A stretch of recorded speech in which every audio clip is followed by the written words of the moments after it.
If you think about what we carry around with us right now with our phones, right? These are our little black boxes.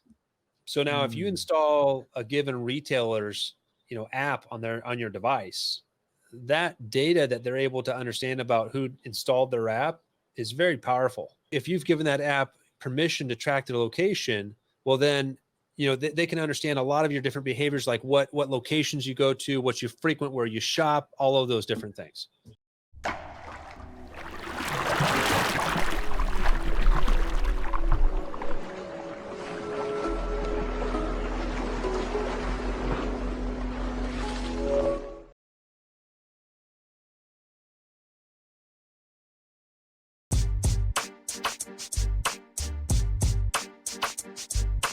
Hey, what up, Masters? Welcome to another episode of Path to Mastery podcast. Today, we are here with Mr. Joel Buhr. What up, Joel? How's it going, David? Glad to be here. Thanks, man. I'm glad to have you here, man. You're talking about one of my favorite topics all of a sudden, data.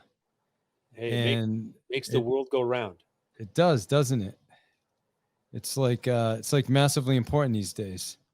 Absolutely is. So if you're a business out there, you can't neglect it, especially in the day and age and the way that things are going and the way that things are going global. Just any business needs to be on top of that. Yeah, I'm sorry. I'm looking at my phone now because we're streaming a Clubhouse. I'm trying to find someone that can come and help me facilitate this room. So awesome. Thanks for coming up. All right, good. So I will open it up to questions in a little bit for Clubhouse, but for now, I just appreciate you being up here. And if you could just mute, that would be amazing. All right, awesome. Thank you. Okay, Joel, back to you, my man. So you are an entrepreneur, businessman, consultant. You own multiple companies. You serve on corporate boards for nonprofit and profit corporations. You have extensive experience in sales, business, and life, driven by strong core values that are tied to a strong morale and ethical standards. Goal is to make a positive impact on everybody you meet. You certainly have done that with me, my man. And you're a proud father of two. Husband, public speaker, consultant, and you're just a cool, successful dude, man. You're one of the real successful people I met on Clubhouse. It's good to be on the podcast with you. I appreciate that. Thank you very much. It's good to be here. Thanks for having me. Of course, man. And so today we're talking about data. I mean, I know it's kind of I don't know. It's not like everybody's favorite topic to talk about, but isn't it? How important is it though to be thinking about data right now and talking about data in these times? Oh, I had someone a long time ago. They told me, they're like, man, Joel, like data is just not sexy. I'm like, I know, but it's the results that you get that in business today, that's what everybody's after. So, but to kind of put some context on it, it's like when you think about data's been something that's been compiled since the beginning of time, right? And even some of the modern day organizations that people rely on, like Dun & Bradstreet, got their start back in the 1800s in compiling business information all the way back to then. So how critical is data to business? It's been before computers, right?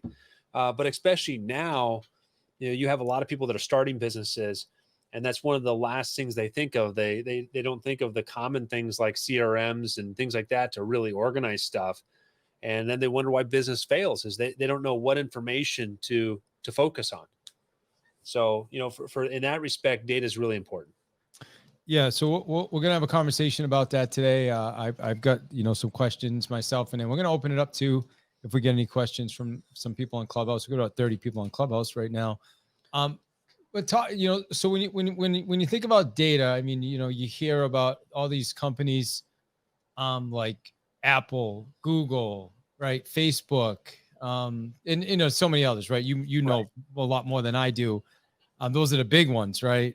Who else? Clubhouse now, right? Like, yeah. And everybody's like so worried about like, well, they're getting my data. They already have your data, right? Like They already have your data. So I heard in Joel, I heard someone complaining the other day about Clubhouse. Like, oh, Clubhouse is just doing this to get all of our data. I'm like, listen, Google already has all your data. Apple already has, right? Yeah. What are they doing with it though? Let's talk about that. I always love that comment too, because it's kind of like, if you don't want your data out there, go find a mountain and drop all modern conveniences. But you have a lot of people that'll complain, for example, on an app like Clubhouse where it's free. They're like, well, they have my data. Well, how else do you expect them to monetize something? Right? How else do you expect them to build value that their shareholders are gonna care about? Same thing like with auto manufacturers like Tesla. People look at Tesla and they think Tesla is an automobile company. They're not. They're a data company. Look at how much data their vehicles out on the roads are collecting about the road system, right? And how to perfect self-driving cars. Like when Elon Musk started, he didn't start. It's a brilliant play. I mean, I just got back from a business trip in Tennessee, and I rented a Tesla. It's like the thing had software updates that it was getting pushed, and those types of things. It's like, I guarantee you, my driving behavior was definitely reported back to Tesla. Anonymously though, and people kind of worry about, they're like, well, they're going to have my personally identifiable information, and it's like, no, they the responsibility of big data today, and has been for many years, has been to really protect the consumer's identity, but also to allow and facilitate understanding of consumers in a way that we never have before, and also help keep product costs down. Believe it or not, the more data that's collected keeps inflation down. It keeps costs down, just simply because companies are able to market more intelligently and able to invest their dollars in the right direction versus the wrong direction. Well, I think you just said a nice way of saying they just use our stuff to sell shit to us, man. 100%. I mean, that's really right. Like at the end of the day, like what? Come on, what else is there? Well, it's why not, right? Why would I not use information to better the products or services that I want to sell somebody if I'm a widget manufacturer? Right? If I found everybody doesn't like the yellow widget, they love the blue widget, right? I'm going to stop selling the yellow widget, and I'm going to make a blue widget and up the price, and I can increase my profit. Because everybody wants the blue widget, maybe because of data gave me that information. And that's where a lot of people are not realizing that, information gives people a picture. When I got started in this, kind of wind back, it's like I got started in the data world back in the 90s. At the time, I was working as a salesperson on the street for Occidental Petroleum for a division called MC Squared, selling natural gas. I was a teenager, and I loved this little CD-ROM product we were using. I'm like, I just fell in love with the concept of data and how it really informed me to make better, increase my sales. Simple as that. So I came back to Omaha. I was working, driving, flying back and forth Omaha to Chicago. Came back to Omaha, got a job full time at American Business Information at the time, now called Data Axle, and that's how I got the start. But it was like that data enables us to do so many things to grow a business. And if data can be used to better present the offers you want, I mean, people hate getting the things they don't want. Wouldn't you prefer to get the things you want?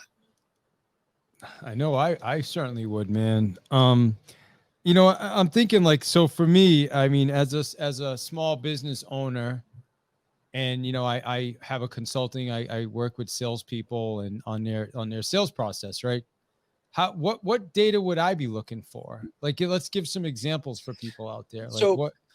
Yeah, no, that's excellent. So like if you're working with somebody that's trying to perfect their sales process, right? Ideally, hopefully they already have some customers, customer data that they've accumulated because they've sold their product, right? If they're going to afford to use your services to help them perfect that sales process, I mean, we want to start with understanding, who their who is right now.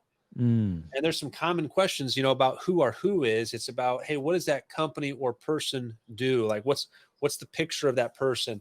What's the product or service that we're selling? Right. So if you're consulting somebody in sales, hey, what do they do? What's the product or service they're selling? So are you looking at like an avatar per se? Yeah. Right? Like, and then. Yeah, it's like 5 simple questions that we look at it like, when we're talking to a customer ourselves is, hey, what does the company do that we're working with? What is the product or service they sell? What industry are they targeting, or not just industry, but like what type of demographic? Is it new homeowners versus manufacturers, right? Or whatever the case may be.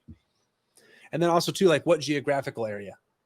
And then what are my distribution channels? So, you know, in sales training, hey, you're teaching them to probably do that sales training over the phone, but that same training should come through in other distribution channels such as social. Yeah.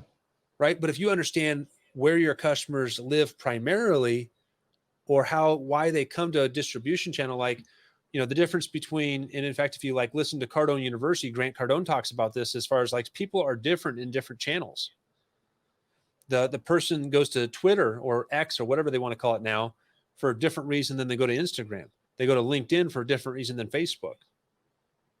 And they respond to a piece of direct mail or a phone call because they're just simply different distribution channels. But data helps you to understand that. Data helps you to understand, like we used to do all of the analysis for Panda Express.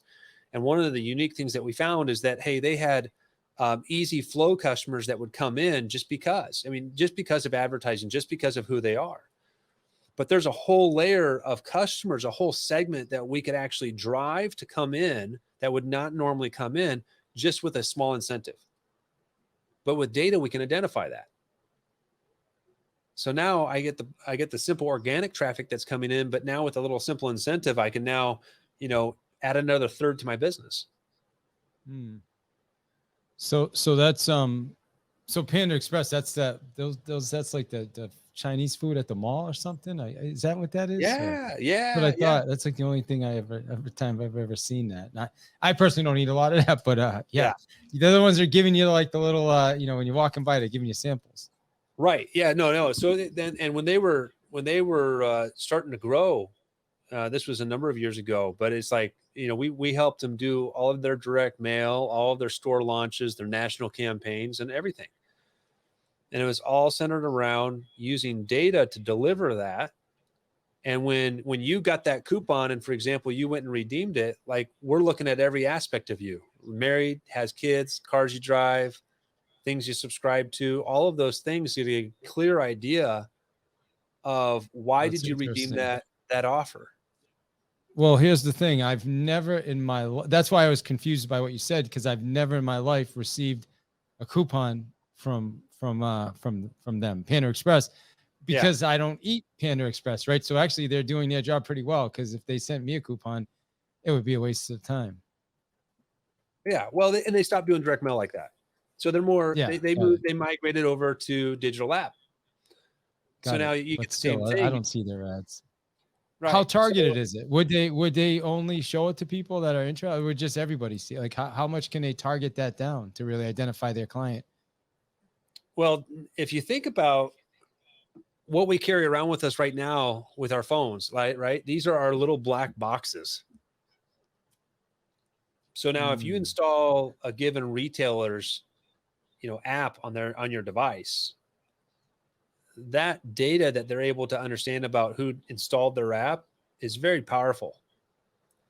If you give that app permission to track your location, well, then if you've given that app permission to track the location, well, then, you know, they can understand a lot of your different behaviors, like what locations you go to, what you frequent, where you shop, all of those different things. Right? Is that geotagging thing? Is that what that is? When it'd be considered geofencing, geoframing, right? Geofencing. Yeah. Yeah. So and you're driving by on Waze and it tells you there's a Burger King over here or Dunkin' Donuts or something. That's what that is. Right. Well, have you guys heard of the? Excuse me, sir. I'll open it up for questions when we're ready. Thank you. So it's like geofencing, geoframing, that's using your device level data to basically understand more about where people are coming from. So geofencing, think of that as kind of like a live occurrence. Like right now, I could drop a fence around your office. And, you know, if you had 100 people walk through, we're going to catch a small percentage of those simply because, you know, they've allowed location services to be turned on and those types of things. All of those things align up, right? Geoframing is something that's historical, where I can say, hey, people were here, like, you know, you and I both are in the 10X community. And so I can geoframe out the areas of the arena where the diamond seats sit. And so then we can actually use that information to target ads. So it's very powerful. Smart, man. Yeah, that's super smart. So let me ask you this: Is it? Oh, sorry, we I was just saying, continue. you just think about like where you go and what that says about you. Yeah. Right. If you go to the gym, you're into fitness. Right. If you go to Whole Foods, you're trying to eat healthy usually. Right. So those are all different behaviors. Like back in the day, they used to do survey data, right? And they'd send out these long, massive surveys. And those surveys would help to understand, like, hey, do people like to hunt? Do they own a dog, a cat, all those types of things? It's like now we carry around these black boxes that are exactly giving us the same information. Yeah, a lot more information, actually. Right. a lot more.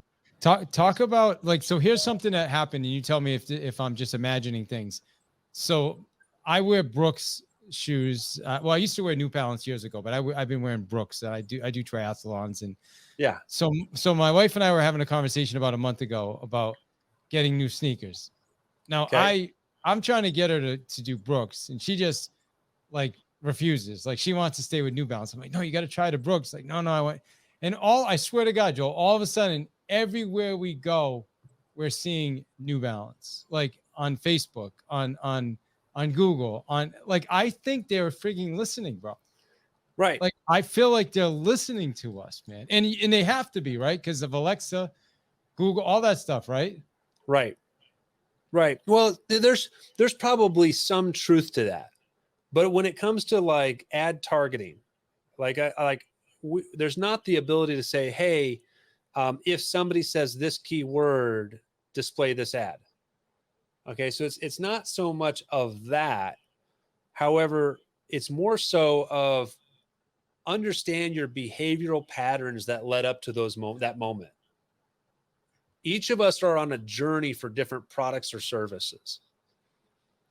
And although there's some of that data that does get used to help identify intent, perhaps, or propensities, perhaps, right? We're also on a journey that we start taking certain actions, we start behaving certain ways, we're living a lifestyle a certain way. And that algorithm right there alone is what a lot of the platforms like Facebook or some of the big, digital display vendors out there have built massive machine learning around in order to make sure that, hey, I present an ad to you that's as relevant as possible. You got to remember the platforms like Facebook, like LinkedIn, like Google, they're all entertainment platforms. Even if you're searching Google to find a cure for this bad rash you got, right? You're going to be entertained or feel satisfaction if you get good results that lead you to something good. It's an entertainment platform. If you think about it, why would they want to give you something that's going to make you sad? Hey, this rash ain't going to go away. It's not going to make you feel good, right? So they want you to find relevant material that's going to, so it's that type of machine learning that's already there. People search Facebook, they search Google, all that information of behavioral patterns is there. And we just keep stacking on top of it. So as I'm thinking through this now, and tell me if I'm wrong, and then I'm going to open it up in a couple minutes to some questions from Clubhouse. So if you guys have questions, feel free to raise your hand. So as I'm thinking about the New Balance scenario, Kate, whatever you want to call it, because I've been talking about this a lot. I'm wondering if what actually happened is my wife was online searching New Balance, but just because I'm in the same house as her, they're showing it to me. Do you think is that possible? 100%. Yeah. That's 100% it. It's just retargeting. That's all. Interesting. Yeah. Smart. So you're also paying attention to not just my behavior, but my spouse, my kids, everybody, right? It's kind of scary, actually. Well, I think about it. You guys are all on the same Wi-Fi, right? Yeah. Same network. You're accessing the internet from the same IP. That's a good point. It's that simple. So the IP actually comes from the Wi-Fi, not the computer. No, it's not the computer. No. Interesting. I didn't even know that. Yeah, your computer gets an IP from your router. Normally, you'll have like a firewall or a router or something like that. Wow. See, that makes more sense now. Right. So you get an internal IP address from that to get into the technical stuff, right? But usually, like when you have your modem or whatever from the cable company or the internet company plugged into that router, like it's going to have either a static IP or a dynamic IP address. That dynamic can change, and all of your behavior patterns can be matched back to that IP address as well. So we can get a lot of insights that, hey, this website visitor right here, we can actually de-anonymize data based upon somebody visiting a website. We can put a pixel that de-anonymizes that visitor with a high degree of accuracy. And we're using things to such as the IP address of the connection, the resolution of the device, the operating system of the device. All of those things create a combined fingerprint, you could say. That when we match that same fingerprint up to where we know David Hill lives at 123 Main Street, I can now de-anonymize your visit to another website, even if you don't fill out a form. What's de-anonymize anyway? Well, if you go to a website and you don't fill out the information, a form there, right, they don't know who you are. You're an anonymous visitor. But they still have your IP. But with some of that information, I can, number one, start to retarget you. Because if you showed up once, that journey alone, if you think about, you think about the journey, like you go to look at a car, like right now I'm searching plane tickets, for a trip next month to Manila and Dubai. Right. So the algorithms that Google's looking at me right now, they're like, there's a high intent from this user, or Emirates, I'm sure, is going to see my high intent of visiting their site a few times, checking a few different times of flights. Delta is going to see that. Air France is going to see that. The Philippine Airlines is going to see that. China Air sees that. I've been checking different flights from the United States over. So all of that intent is what helps, to better target advertising. Because if China Air is like, hey, listen, this guy that just visited, he looks like he's going from Omaha, Nebraska, wants to go to Manila, right? We want that flight business. There's a perfect opportunity to retarget me. Will they know if you booked a flight and then it stops? Like, look, is it that sophisticated? Like they'll know, well, he already booked with Emirates, and so it'll shut off the targeting. Well, so like China Air is not going to know if I book on Emirates. Emirates is not going to know I book on China Air. They're not going to know that. So you'll just see the targeting anyway. So is what I'll see the targeting anyway. Okay, and after a certain time period. So like when we set up digital campaigns here at First Direct, we'll set a window of exposure. So that could be in some cases 7 days, it could be 30 days, it could be even up to like 90 days typically. Where if somebody visits a website, we'll say, hey, after set X amount of time, let's stop displaying ads to them. Smart. Right? So we're constantly after new engagement from people. And so if I get you to re-engage again, then you'll be in my retarget pool. All right. How can business owners identify the right data to focus on, like for maximizing their ROI? That's a good question. So, for business owners to really take back their marketing, they got to start in one simple place. They got to identify the data. They need to understand more about who they are to start with. Right? So when we work with clients, where we start is we help them to understand who they are. Right? What's their branding? What's their mission, their vision, and their core values? Those seem like, hey, that has nothing to do with marketing. It actually has everything to do with marketing. And a lot of businesses don't understand that. Right? And a lot of businesses don't know how to understand or how to clearly identify what do they do. That you might talk to a business and say, well, hey, what do you do? Well, I sell solar. Well, no, they don't sell solar.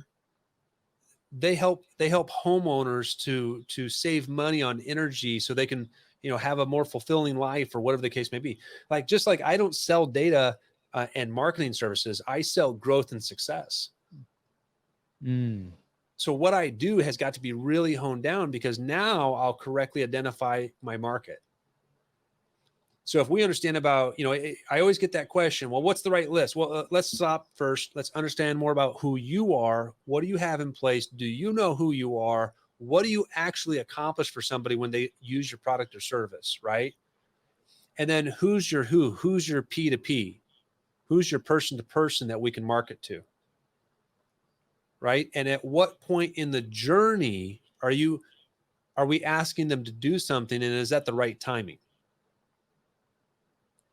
Because if you started looking at a lady and you just met the lady and you're like, hey, let's have kids, and it's like you didn't even get out to the first date, like wrong timing to ask for that close. All props to you. But Yeah.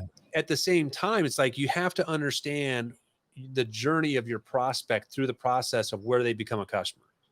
Mm. So getting the right data, those steps there first. And then it's just simply boiling down, hey, again, what does the company do? What's their product or service? What's the ideal P2P? Right? What's the geography and what's the distribution channels? And on distribution channels, that's marketing channels. That's like Facebook ads, Instagram ads, TikTok ads, Snapchat ads, LinkedIn ads, direct mail, phone calls, email. And the one thing that we always tell clients is it's not about you. Right? It's not about you, because a lot of times clients will say, hey, listen, I don't like TikTok. Well, what if your prospect does? Mm. What if the guy that's wanting to spend $10,000 a month with you or a week with you or whatever, what if all of those people, 80% of them are on TikTok and only 20% are on Facebook? If I told you those stats, would you change your mind? So understand distribution channels, like, hey, where does your customer like to go? Where can we disrupt their pattern? Because again, you got to understand like what you're fighting against here. You're fighting against the chase, the manhunt for a serial killer. You're fighting against news and attention from politics. You're fighting against attention to all kinds of crazy stuff on the internet.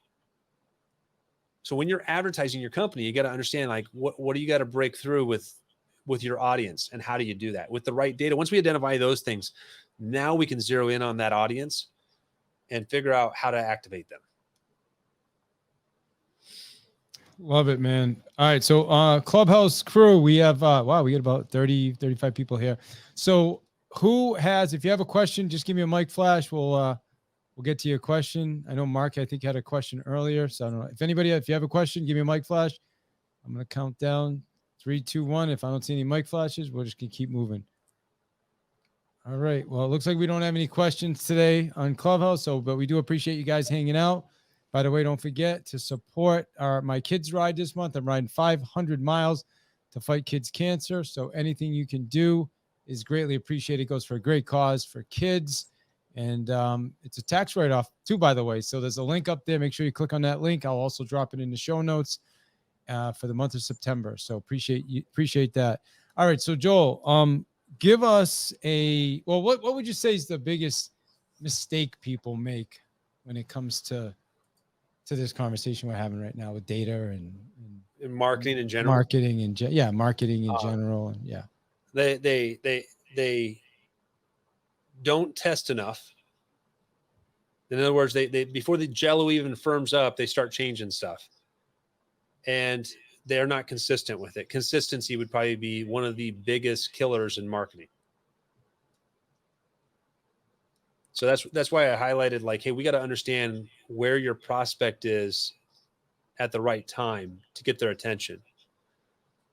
And a lot of business owners get impatient because they've waited to the last moment to start marketing. They've not made marketing and understanding who their customer is a center key point of their business. So the more serious they take who their customer is, it's like, if that customer is that important, right? What do we do with numbers that are more important? We update them more often. We look at them more often. If our customers are that important to our business, we got to really understand them. and we got to stay in communication with them.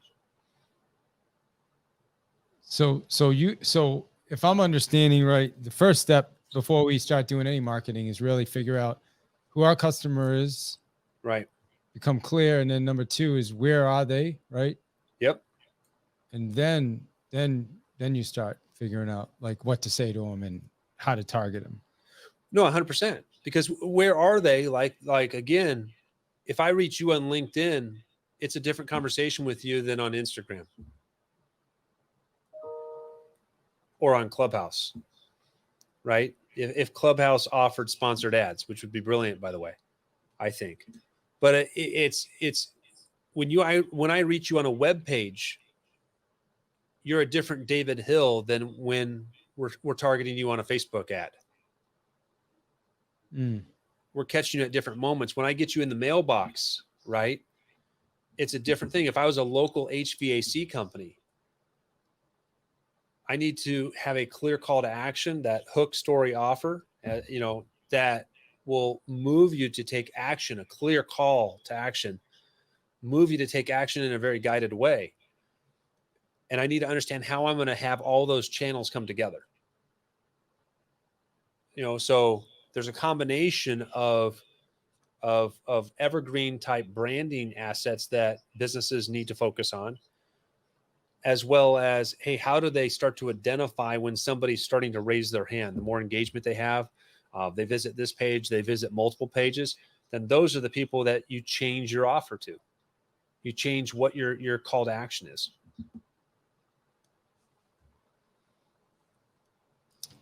Well, I'm just writing notes, bro. I love it. I'm taking notes here. All right. How do people get in touch with you, for starters? I love that. So real simple way to get in touch, just go to joelbuhr.com. That's an easy way to navigate and quickly get a hold of us, or go to our company website, firstdirectmarketing.com, and give us a call. If during the work hours we don't answer after the first ring or so, let me know. Joel Buhr. Yep. .com. Okay. Final question. Give us well, maybe just 2 questions, but give us like a ninja tip that anybody can use right now, something like these guys can implement themselves and take away from this. I mean, besides everything else is I love great. it. So I'm gonna quickly go into, hey, the ninja tip that people really need to stay focused on is where to start, and that is getting a clear picture of their mission and their vision. Why is their business doing what it's going to do? Right. And then what's the view for the future?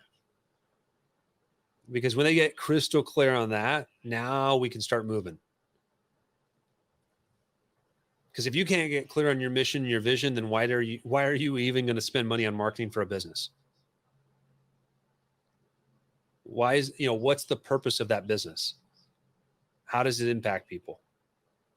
That would be the simple starting tip. You get super clear on that. You could advertise just on that alone and not even worry about specials or ads, and just advertise that alone, and you would get business. And you'd be able to see it through, because now you have a clear vision of where you're going. But a lot of business owners are not clear in that area. I think a lot of people aren't clear on how to get clear in that area. That might be one of the challenges, right? How does somebody do that? Like, I know that's a different conversation, but like, oh no, it's a good conversation, right? So it's like, when you think about, I'm gonna grab my handy dandy cheat book, which is my book from Cardone Ventures, and they sum it up nicely. I like how they bring out how the mission statement should describe the fundamental purpose. It should be a 1-sentence statement. It describes the reason why the organization or the program exists and why it does what it does. And it should be practical, a tangible tool that you can use to make decisions about priorities, actions, and responsibilities. See, a lot of people, what do they do with a mission statement? They're like, we make tomorrow a better day. That's a good start, but it's fluffy. Like, what's the mission? What's the purpose? And so there's the simple formula. Hey, one sentence statement describes the reason why the organization or program exists, what it does, why it does what it does. It's practical and it's a tangible tool to make decisions about priorities, actions, and responsibilities. So it's like when we think about our mission here, our mission is to transform businesses with the right information, insights, and solutions to empower their growth and success. We're selling growth and success. So if there's anything that we're doing for a client that's not empowering their growth and success, we're on the wrong priority. We're not aligned. We're not being results oriented. We're not being disciplined, those are all our core values as well. Right. So, for people to get really in line, it's got to be something that you could use as an elevator statement. Hey, what does your company do, David? Hey, we do this. And it's your mission statement. There's your 15-second elevator pitch. And get so concise on it that and get your employees so tied into that as you add people, right? That they'd be willing to tattoo that somewhere. You know what I mean? And then it's painting the vision. Like, what are we going to do? The vision is the long run statement. And it's a one sentence statement, describes the ideal future state, articulates what the organization is trying to accomplish. And it's the long-term change resulting from the work, and it's inspirational, right? It should be practical, a tangible tool that will lead an organization, a group, to achieve quality results. So like our vision statement is to do that for over 100,000 businesses, to transform them and empower their growth and success, in alignment with our mission statement. So it's like, that's where people can start. That's the head up, and then start to track stuff. Use a CRM. Start tracking, like, hey, what did it take for this person that became my customer today? What really was the journey? Where did it start? And when you start to identify that journey, like, that'll help you to really understand where to focus your actions and your dollar. Smart. Well, you and we met originally on Clubhouse, but we connected at Grant Cardone at the which event was that? We just were at GrowthCon. Yeah, GrowthCon. Yeah. So that's where we met in person. Actually, we met before that. I think we met at an event before that too. Yeah. But anyway, what are your thoughts on Clubhouse, man? With this, I have honestly just been pretty. I don't know. I've kind of checked out a few months ago, not completely out, but I'm 80% out. I mean, what are your thoughts? My thoughts. So my thoughts on Clubhouse just are like anything, where you spend your time is got to be worth it. And there's some rooms, I'll admit, that I've hung out in way too long. And sometimes I spent way too much time on that app. Now that's time I can never get back. And so I look at Clubhouse, like my behavior pattern on Clubhouse over the last year, probably more so even is I go on, I'm looking for a room to connect and network with good people. And the harder it is to find that, I don't like the drama rooms. I don't like everybody debating things and yelling and screaming and talking about things that are just, not moral, not ethical, not right. Those are unfruitful discussions. Yeah. So I just want none of it. So, with the changes at Clubhouse, everybody will cross something off real quickly. I think that time will tell what it will become. Every time they've changed things, or anytime, a lot of companies will change things, you're always going to shed off people. But there's also new things that get created and new opportunities that arise. Right? So you look at any other app or any other location, it's just because the people that are there have put in the time and effort long before you showed up. Yeah. Final question. I know I keep saying final question, but I'm just curious to know your thoughts on that, because they're not, if you think about, if we, talk about Clubhouse, they're not making money. They haven't monetized it. They must be using the data. Like, how do they keep Clubhouse open? Is it the data? Well, in a short way to answer it, I would have to imagine yes, right? Because on the data, if they're learning how to make a better communications app, right? Just that knowledge alone is worth something. That IP alone of what they've learned in the process of iterations of the app has value to it more than most people realize. They're like, and some people say, well, I would never pay. Well, that person will never pay for anything anyway. Right? That person is not an entrepreneur. I don't care what they tell you. You know, but so if Clubhouse doesn't monetize it with ads or anything like that, I guarantee you they're making money off the data one way or another. It's not that they're selling your information necessarily. I mean, they could be. I don't know. Look at the T's and C's and see if that allows them to do that. You know, see what you're giving permission that they can track on you. It's got to be good information though, because if you think 100%. about the data, where else do you have these personal, open conversations with people, right? Like besides on your phone. Yeah, think of the data that they're capturing on the voice algorithms of conversations and discussions. And like that could be creating an intelligent, an intelligence project, product that as rooms got escalated, right? Maybe it's going to help with identifying other behavior patterns in other real world applications. You never know. Yeah. I mean, sometimes that's just how this works. The data that's captured here could have no relation to social media at all, but something completely else. Yeah. Well, I love it, my man. I appreciate you. Appreciate your time. One more time, tell our people how to get in touch with you. You bet. Reach out to me directly on joelbuhr.com. So Joel, JoelBuhr.com. Reach out, sign up and stay connected. And just follow me on social media as well. So on Clubhouse, they can tap my profile, go right to my Instagram and give me a follow. And give some of my reels and posts and whatnot some likes and some love.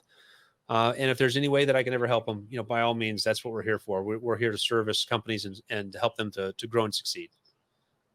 Amazing, man. Well, it's been an honor. I'm glad we were able to finally get this together, and tremendous. Thank you. Thank you so much. Absolutely. Thank you for having me, David.